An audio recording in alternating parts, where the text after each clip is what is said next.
Bonjour mes gourmands, I love dumplings. In general, they're a very simple dish. You start filling into some wrappers and then you either cook it in plain water or you fry it. Yet it's also so versatile. You can make so many variations simply by changing the ingredients and it will have a whole different taste to it.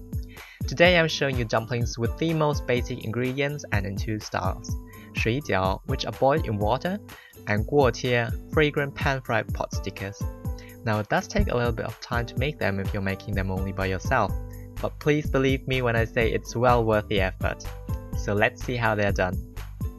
For the filling you'll need 150 grams of minced meat, pork preferred, 4 shiitake mushrooms finely minced, a bunch of spring onions, 1 tablespoon of Shaoxing rice wine which you can substitute with dry sherry, 1 tablespoon of ginger, a quarter of a teaspoon of pepper, I like to use fresh ground pepper here, 2 pinches of salt, and 1.5 to 2 tablespoons of oyster sauce.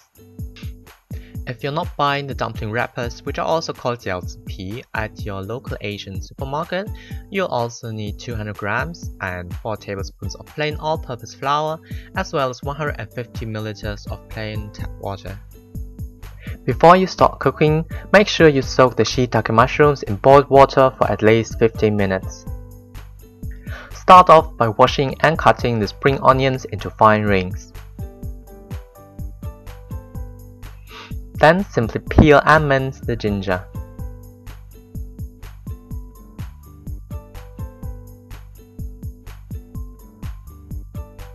Take your shiitake mushrooms out of the water and get rid of the hard stems. Then cut them into thin stripes and mince them. Add all the ingredients for the filling and the marinade, mix thoroughly and set aside for later use.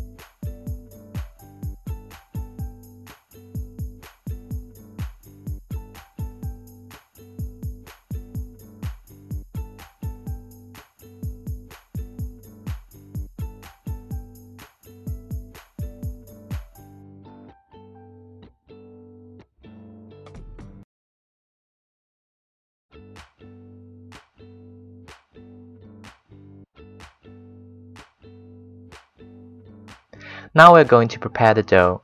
If you're short on time, you can also get the wrappers at your local Asian supermarket. Look for dumpling wrappers or ask for Jiaozi. I believe you should do as much as you can from scratch so you can be sure that no artificial additives were used to create your food. Anyways, make a hole in the middle of the flour, add a little bit of water, mix it with the flour and start kneading. The amount of water depends on the heat and humidity in your kitchen, so pour the water in little by little and see how the dough develops. If you added too little water, just add a little bit more. If you added too much, balance it out with a bit more flour. You can't really ruin the dough.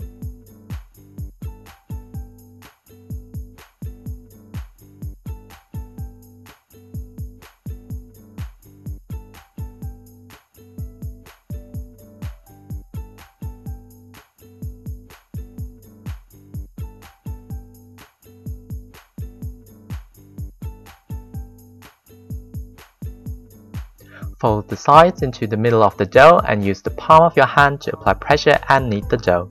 This will probably take 15 to 20 minutes until you get a smooth surface. Pull out an appropriate amount of dough, dust your working surface and your rolling pin, and start rolling out your dough. Since the dough is quite tough, you have to put a bit of effort into rolling it out. If it doesn't stretch out, resort to brute force and add all of your weight onto the rolling pin. You're aiming for a dough that is about 2 mm thick. Once rolled out, take a mug to stand out perfectly round circles. And there you have your self-made dumpling wrappers. Repeat the process until you run out of dough. Remember to cover up the wrappers with cling foil, otherwise they'll dry up and it will be hard to fold the dumplings later on. Now put the filling into the middle of the dumpling wrappers. The best dumplings have a thin skin and a lot of filling, so the more you can stuff them, the better they are, supposedly. I'm putting about 1.5 teaspoons of filling into one dumpling. Now there are several folding methods for dumplings, as some believe with different folding techniques the dumplings will absorb varying amounts of the dipping sauce. But honestly, I just pick whatever I like the best. The first way goes like this. Fold your circle into half, hold the dumpling by pinching it together in the middle with your right hand's thumb and index finger. Find the middle of the left and right side and plug each into the middle until you can sort of see an X or a flower shape. Seal the open ends and fold 2 of them together like so. Press once again to seal everything tightly. Done! With the second one, you'll just want to make 6 plates. I think watching me how I do it is better than I could ever describe it.